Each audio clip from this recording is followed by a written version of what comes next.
Hey everyone, welcome to the video on measurement, precision, and significant figures in chemistry class. All right, so when we go through today, we're going to talk about why we care so much about this topic. I'm going to give you my absolute favorite example. It's a bit silly, but it's fun. And then I've got some great news for you at the end. I've got a shortcut that I think you'll be sort of happy with. So let's go ahead and dive in. First off, why do we, and we being chemistry teachers, care so much about this topic? I get asked that all the time, even by faculty in other disciplines. So let me get to this and let me just be really direct, because this is a fundamental question in science. It gets at the fundamentals of what do we really know? What do we really know? That's really what has to do with everything that we're doing. What do we really know about a specific situation? So what do I mean by that? So I've got this balance here, and I'm going to move it into the camera. So here's a balance. Nothing's on it right now. I'm going to weigh my pen on it. So I'm going to drop my pen on, and my pen weighs, it says, 9.09 grams. So that's all the information I can know about this. I definitely can't know any information beyond that. If I needed to know how much it weighed to 3 decimal places, I don't know that. I can't know it. This measuring device can't give me any extra information on that particular issue. And on top of that, this digit here may not be exact. When this balance actually makes this measurement, the last digit, there's understood to be a bit of possible uncertainty there. That this balance is not perfect in the last digit. It's possible that it might be a little bit different than exactly 9.09 grams. So we're answering that fundamental question about what do I know about the mass of the pen when we talk about the precision, how much digits are shown, how much information is shown about the mass of the pen or the measurement of the mass of the pen.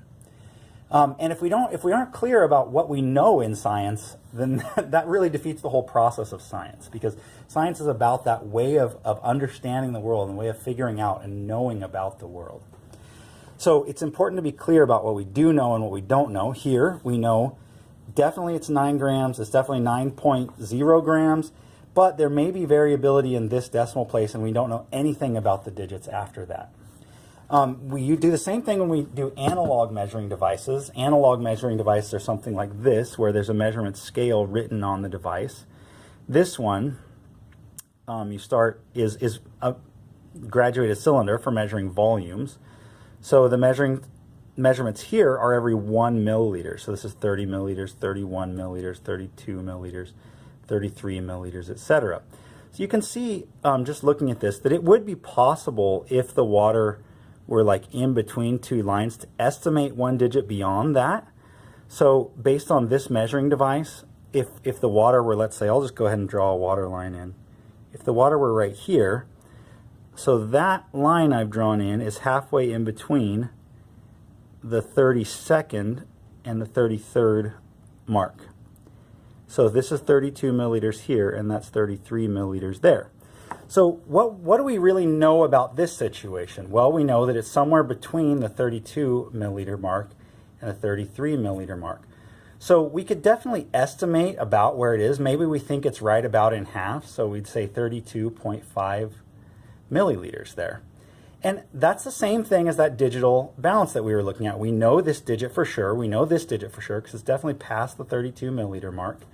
But we don't really know this digit. We think it's about halfway in between, so we showed 0.5, but it's possible that there's some variability in that place. And that's all we really know about that measurement. If you needed to know some information more digits out, well, that'd be no good. You couldn't do it. We're already just ballparking it with this measurement, with that last digit there. You couldn't possibly give any information about any more digits there. So if you needed to know for some particular thing you were working on, with this measuring device, that would be impossible. You can't know any more information beyond that decimal point. That's why we care so much, because it's a fundamental question in science. What do we really know about the work that we're doing and about the world that we're interacting with? Okay, so the next thing is I want to give an example of how this would play out in say, a problem or we're trying to figure information out about something. So I'm going to come up with a problem for you to solve, and I want to think about what the answer is then. So what I want you to think about is, I get up every morning and I weigh myself, and maybe not every morning, but a lot of mornings. So imagine that I weigh myself in the morning, and when I weigh myself, I'm wearing a pair of shorts. So me and my shorts together weigh 192 pounds. Because my scale at home only goes to the 1 pound. It doesn't give me any information after the decimal point. So imagine that then I brought my shorts into the lab and I weighed them on a balance like the one you just saw, and the balance told me that my shorts weigh 0.25 pounds. So my question for you is, how much do I weigh? How much do I weigh by myself? So usually people go about this and they say, well, that's pretty easy. It's 191.75 pounds. Because I take 192, I subtract 0.25, and I get 191.75. And mathematically that works, but the key information here is, just like the other examples we've been doing, we didn't know any information after the decimal point here. So just because it's not shown doesn't mean it's zeros. We really don't know anything. It could have been 192.2. It would have rounded down to 192. It could have been 191.8. It would have rounded up to 192. So we really have no idea what this number was after the decimal point.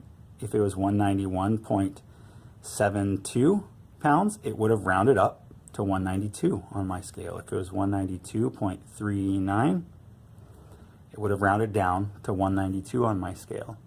So because I didn't know about this information,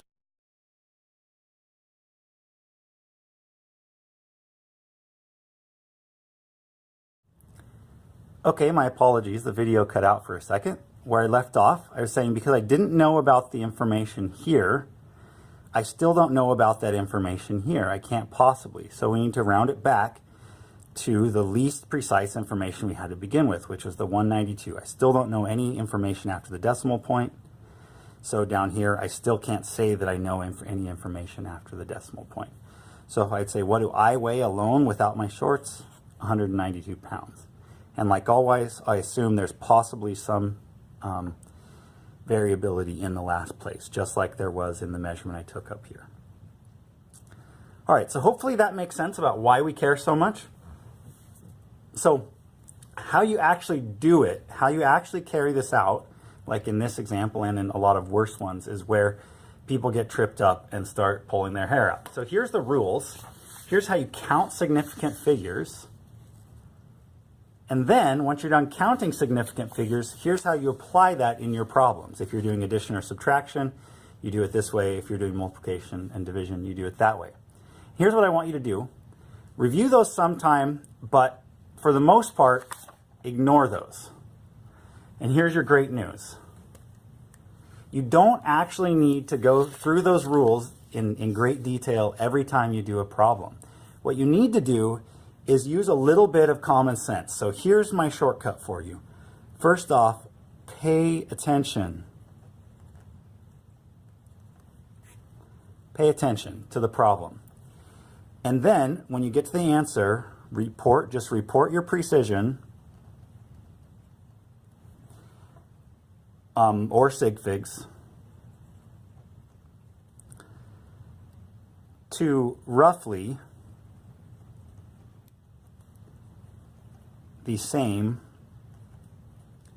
as the given information.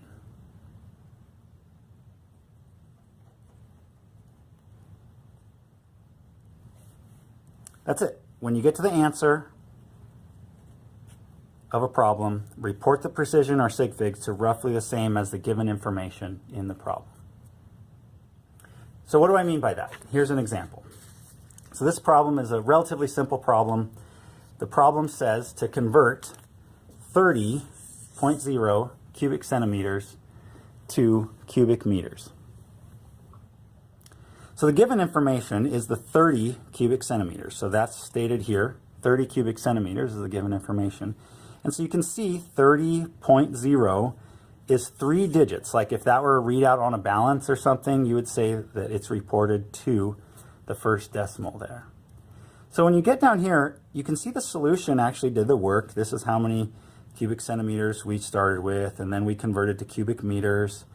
And the answer they got is reported like this. So if you're paying attention, you'll notice that this, with just 1 digit, looks quite a bit different than this with 3 digits. So for the final answer, just go back and report it to 3 digits, 3 significant figures, the same way as the given information in the problem. That's what chemists usually do. If we get into a really hairy problem and we want to make sure we're right, we go back and pull out the rules and track our way through. But the majority of the time, you just literally need to pay attention and make sure you're reporting your answer to the same number of digits as the given information in a problem. And that's it. I hope you've enjoyed this lesson.